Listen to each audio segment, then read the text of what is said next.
Bismillahirrahmanirrahim. Terima kasih.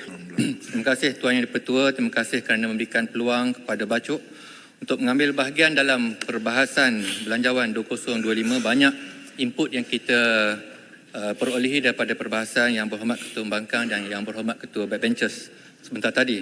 Pada hemat Bacuk, belanjawan bagi tahun hadapan adalah sangat penting untuk memastikan ekonomi negara terus kukuh dan kemakmurannya dapat dikongsi bersama. Kerana yang dibelanjakan ini adalah kumpulan wang yang disatukan, dipungut dan disatukan daripada pendapatan, perbelanjaan, pelaburan dan keuntungan rakyat, termasuk menggerakkan simpanan dan caruman rakyat bagi merancakkan pertumbuhan ekonomi negara. Tuan Yang di-Pertua, saya mengikuti ucapan belanjawan oleh Yang Berhormat Tambun tempoh hari yang dimulakan dengan memetik sepotong ayat Al-Quran daripada surah Al-Baqarah, surah yang terpanjang dalam Al-Quran, ayat 22 yang menegaskan tentang kekuasaan Allah Subhanahu Wa Taala dalam mengatur penciptaan langit dan bumi dengan penuh keteraturan dan keseimbangan. Saya juga ingin menarik perhatian ahli-ahli yang berhormat. Dalam surah terpanjang ini juga terkandung sepotong ayat yang terpanjang dalam Al-Quran. Letaknya pada ayat 282, memperlihatkan kepada kita satu penerangan yang panjang lebar tentang permasalahan hutang yang menjadi fokus utama belanjawan kita pada hari ini, agar tidak timbul masalah dan kesusahan di kemudian hari. Firman Allah Subhanahu Wa Taala, ya ayyuhallazina amanu iza tadayantum bidainin ila ajalin musamma faktubuh wal yaktub bainakum katibun bil adl. Maksudnya, wahai orang-orang yang beriman, apabila kamu menjalankan sesuatu urusan dengan hutang piutang yang diberi tempoh hingga suatu tempoh masa yang tertentu, maka hendaklah kamu menulis hutang dan masa bayarannya itu. Dan hendaklah kamu melantik seorang penulis di antara kamu dengan penulis yang seorang yang adil dan yakni benar. Surah Al-Baqarah ayat 282. Semoga dengan pemahaman terhadap ayat ini, juga terhadap ayat-ayat yang terkait dengan urusan pinjaman, perniagaan, ekonomi dan keuangan yang banyak di dalam Al-Quran ini dapat menyelamatkan kita daripada belenggu keuangan. Seterusnya membawa keberkatan dalam urusan kehidupan maupun urusan ekonomi negara kita, insya-Allah. Tuan Yang di-Pertua, dalam ruang perbahasan yang terhad ini, Bacuk berhasrat untuk menyinggung 3 isu struktural dan sistemik yang boleh digelarkan sebagai bom jangka kepada ekonomi negara. Yang pertama, keberhutangan kerajaan.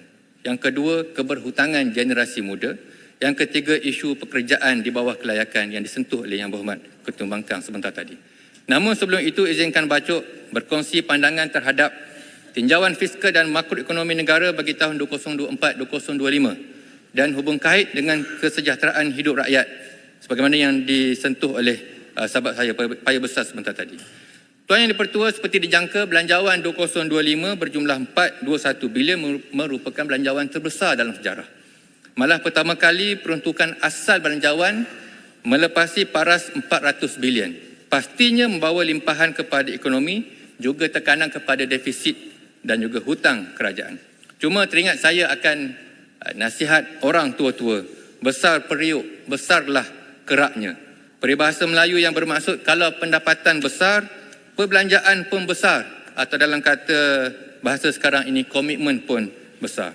Namun dalam konteks ekonomi negara, tidak salah jika periuk itu diperbesarkan. Tetapi biarlah seimbang beras dan airnya, cukup pula api yang memasaknya, tidak mentah, tidak hangit dan tidak bocor.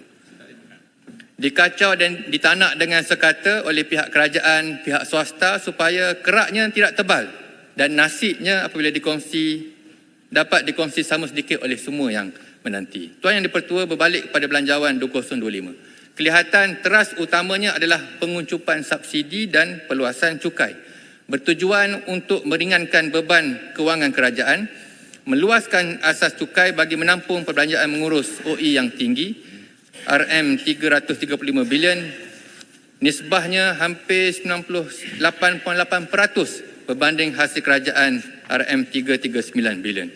Malah buat pertama kali, peruntukan untuk emolumen sahaja belum masuk peruntukan pencen melebihi 100 bilion, iaitu 105 bilion. Speaker yang baru. Teruskan. Datuk Yang di-Pertua, impaknya kepada ekonomi secara umum. Pertumbuhan KDNK 2024-2025 diunjur positif melebihi 4.5%, kita akui. Inflasi dijangka meningkat ke paras 3.5% susulan pelaksanaan dasar subsidi yang baharu. Paras tertinggi dalam tempoh 8 tahun depan ni. Menghampiri paras inflasi 3.7% terakhir pada tahun 2017, tahun terakhir pelaksanaan GST. Kos sara hidup dan kos perniagaan dijangka terus meningkat, khususnya dalam aspek belanja makanan, pengangkutan dan perkhidmatan. Yang keempat, pengangguran di bawah paras 3.5%, namun isu pekerjaan di bawah kelayakan underemployment dengan izin masih tinggi. Dan yang kelima, hutang kerajaan dan keberhutangan rakyat terus meningkat, 63% kepada KDNK bagi hutang kerajaan, 68% kepada KDNK bagi hutang isu rumah. Belanjawan 2025 juga menyaksikan penerusan pelbagai insentif dan bantuan tunai kepada rakyat. Sumbangan tunai rahmah, sumbangan asas rahmah, payung rahmah untuk menyerap impak kenaikan kos sara hidup serta kenaikan harga diesel dan petrol. Namun program pindahan tunai ini perlu ada strategi keluar. Exit strategi dengan izin yang mampan supaya tidak menjejaskan ekonomi dan kewangan kerajaan dalam jangka masa panjang. Manakala perbelanjaan pembangunan DE berjumlah 86 bilion, 20% daripada keseluruhan peruntukan, menyaksikan penerusan pelbagai projek pembangunan berskala sederhana.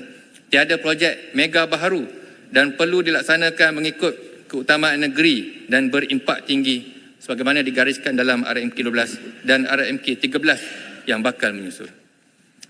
Tuan Yang di-Pertua, ringgit kembali kukuh selepas tempoh penyusutan yang panjang.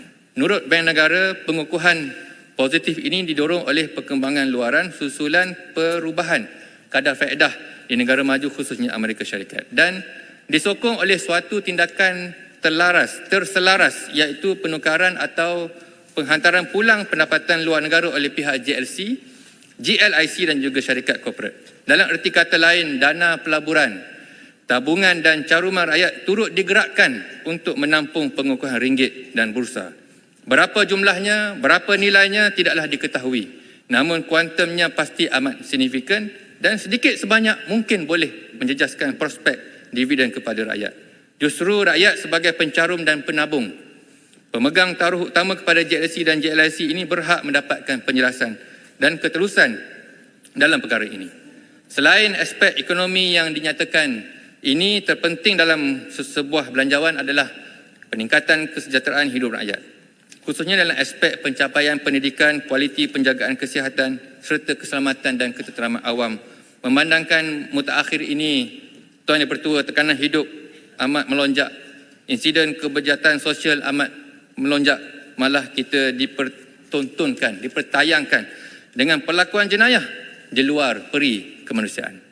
Tuan Yang di-Pertua, berbalik kepada 3 isu struktural yang saya gelarkan sebagai bom jangka kepada ekonomi negara. Pertama, isu hutang kerajaan yang telah saya singgung sebentar tadi, ianya menuntut kepada iktizam semua pihak untuk menambah baik tata kelola fiskal bagi mencapai paras hutang berhemat selaras dengan objektif fiskal di bawah Akta 850. Biarlah hutang itu hutang yang produktif dan berkualiti. Seterusnya, menambah baik pengurusan hutang hendaknya secara patuh syariah demi mencapai kemampanan hutang dalam jangka masa sederhana dan panjang. Kedua, Tuan Yang di-Pertua, isu keberhutangan dalam kalangan generasi muda. Saya terbaca laporan berita 1 Oktober yang lalu oleh Yang Berhormat Menteri Kewangan Kedua. Menteri Kewangan Kedua dilaporkan berkata seramai 53,000 individu berumur bawah 30 tahun didapati dibebani hutang terkumpul berjumlah 1.9 bilion. Data AKPK. Peningkatan keboleh capaian pinjaman peribadi, kad kredit dan terutamanya skim beli sekarang bayar kemudian, Buy Now Pay Later, BNPL, yang amat membimbangkan terutamanya dalam kalangan generasi muda. Memetik laporan terbaharu, nilai hutang BNPL kini telah meningkat kepada 1.42 bilion dan majoriti daripada 3.7 juta pemegang akaun BNPL ini adalah mereka yang berusia 21 dan 45 tahun. Mungkin adik kita, mungkin anak kita di universiti ataupun graduan-graduan yang muda ini. Tuan Yang Pertua, pengguna di Malaysia khususnya generasi muda berisiko terjerumus ke dalam kancah hutang isu rumah yang lebih tinggi akibat cenderung menggunakan kemudahan skim BNPL ini. Tidak seperti kad kredit dan pinjaman peribadi, BNPL selalunya tidak memerlukan semakan kredit yang mendalam. Daya tarikan model BNPL ini terletak pada flexibility dan kebolehcapaian, mudah kepada golongan Gen Z dan juga generasi milenial yang banyak terdedah kepada pembelian atas talian. Dalam hal ini, Bacuk menyambut baik inisiatif yang diambil oleh Bank Negara Malaysia khususnya dan pihak kerajaan untuk merangka satu dasar kawalan yang lebih komprehensif bagi mengawal selia pelbagai entiti perkhidmatan kewangan atas talian yang saya anggap mereka ini semakin kreatif mutakhir ini di samping menyediakan peraturan kawalan kredit pengguna yang lebih bertanggungjawab. Perkara ini perlu disegerakan. Tuan Yang Pertua, yang ketiga, isu pekerjaan di bawah kelayakan underemployment dalam kalangan belia menjadi fokus saya kira di kedua-dua belah pihak kerajaan maupun pihak pembangkang, menjadi tema utama kepada ucapan Yang Berhormat Ketua Bangkang sebentar tadi. Memang diakui sejak 2022 statistik pengangguran angka asasnya nampak baik. Tetapi di dalamnya adalah isu underemployment ataupun pekerjaan di luar tidak setimpa dengan kelayakan. Sebagai contoh, graduan TVET yang sepatutnya menjadi juruteknik terlatih di industri bekerja sebagai penghantar makanan. Kerana fleksibiliti masa dan pendapatan lebih tinggi khususnya dalam jangka masa yang pendek. Fenomena ini boleh dilihat sebagai satu bom jangka kepada negara dalam jangka masa panjang. Menangani isu ini memerlukan satu ikhtiar yang khusus dan menyeluruh. Pertama, usaha lebih tertumpu kepada latihan kemahiran TVET dan keusahawanan. Itu semua orang sudah bahaskan. Dalam aspek FDI, kemasukan pelaburan asing, agenda tempatan perlu diutamakan. Khususnya dalam aspek pemindahan kepakaran, pengupayaan bakat tempatan dan pindahan teknologi sebagaimana yang digariskan dalam NIMP dan juga NETR.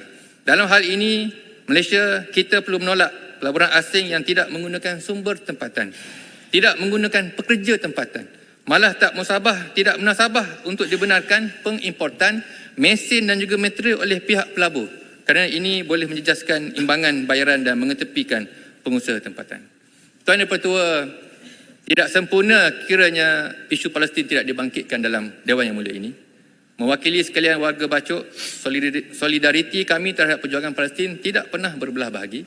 Doa dan munajat yang berterusan, sokongan dan bantuan tidak bermusim. Saya mengikuti ucapan Yang Berhormat Menteri Luar di PBB tempoh hari menzahirkan ketegasan Malaysia dalam isu Palestin. Syabas diucapkan. Dengan kepengurusian ASEAN dan OIC, peranan Malaysia perlu dipertingkatkan dan fokus boleh diambil untuk mengambil langkah permulaan bagi menggerakkan komuniti antarabangsa ke arah membina semula Gaza sebagai sebuah wilayah yang boleh berdiri dan berdaulat. Pada masa sama di tanah air kita sendiri, ramai yang tersinggung dengan pendirian kerajaan untuk meneruskan cadangan penswastaan MAHB, pengendali lapangan terbang di seluruh negara dengan penlibatan entiti asing iaitu JIP dan BlackRock yang disentuh oleh Yang Berhormat Ketua Bangkang.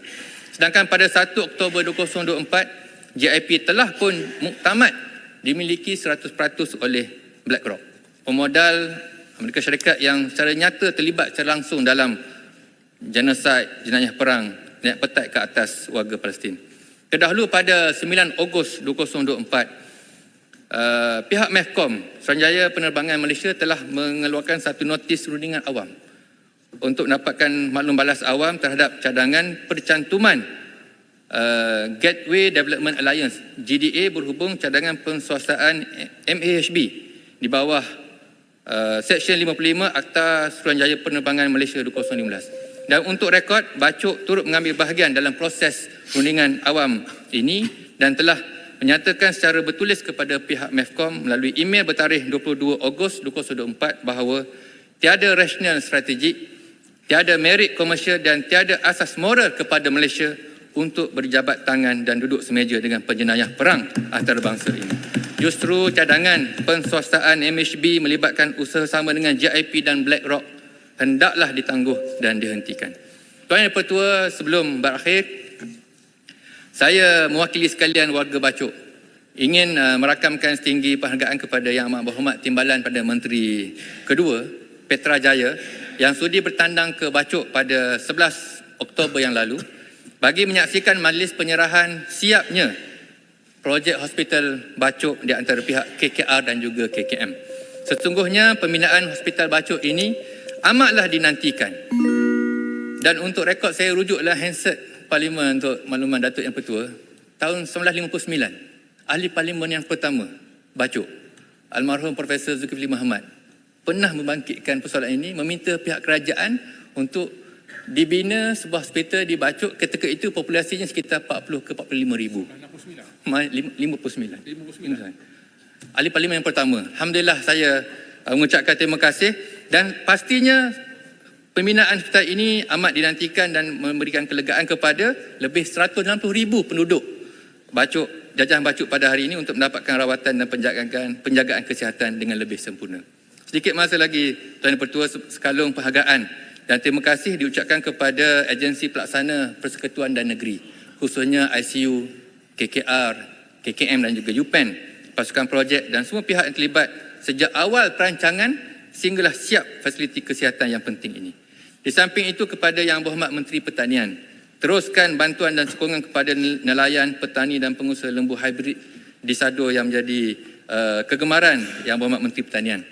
Termasuk ada permintaan untuk dilabuhkan lebih banyak tukun-tukun tiruan, sama ada bersifat konservasi ataupun yang menghalang pukat tunda di sepanjang perairan Bacok ini, di Pantai Irama, Tawang dan juga Kemasin, bagi meningkatkan hasil tangkapan ikan dalam kalangan nelayan pantai. Seterusnya kepada Yang Berhormat Menteri Pendidikan, sangat dialukan pelaksanaan projek membaiki sekolah-sekolah daif yang banyak di pelosok Bacok ini. Juga kepada Yang Berhormat Menteri Kerja Raya, sangat dinantikan pembinaan dan penyiapan jalan-jalan baharu di Jelawat, Tawang dan Pantai Irama. Kerana Bacok hari ini, Datuk Yang Pertua, kalau di hujung minggu, kesesakan luar biasa. Kerana menjadi destinasi tumpuan percutian dan perkelahan keluarga yang semakin viral dan popular. Kepada semua perkara di atas, saya mohon jawapan secara bertulis daripada pihak kementerian, bolehlah menjadi buah tangan untuk adik kakak Ambo di Bacok. Akhir, Tuan Di-Pertua, untuk Negeri Kelantan, tiadalah yang diharapkan daripada prinsip federalisme yang didukung bersama ini supaya disegerakan penyiapan projek-projek pembangunan berkepentingan rakyat, terutamanya dalam projek tebatan banjir, rawatan air, juga pembinaan lebuh raya dan jalan-jalan desa, di samping ketulusan dalam pembayaran tunai petroleum Kelantan dan Terengganu yang dilunaskan mengikut tempoh masa yang munasabah lah. Kalau kita pun, Datuk Pertua, kalau gaji tu tertunggak ataupun lewat sebulan, lewat 2 bulan pun sudah rasa sempit, apatah lagi kerajaan negeri yang biasanya dilewat-lewatkan, malah seperti tahun lepas dapat tu di hujung-hujung tahun. Jadi saya kira dengan kerajaan yang prihatin ini, sepatutnya perkara ini tidak boleh dibiarkan lagi. Akhir, betul-betul akhir ni, Tuan Yang Pertua, saya tinggalkan Dewan ini dengan satu petikan daripada surah Hud ayat 85. Saya bacakan terjemahan saja. Dialog di antara Nabi Syuaib dan kaumnya, kaum Madian, yang bermaksud, berkata Syuaib, wahai kaumku, sempurnakanlah sukatan dan timbangan dengan adil, dan janganlah kamu kurangkan, yakni merugikan atau mengambil hak manusia daripada hak mereka yang sepatutnya, dan janganlah kamu membuat kejahatan di muka bumi dengan membuat kerosakan.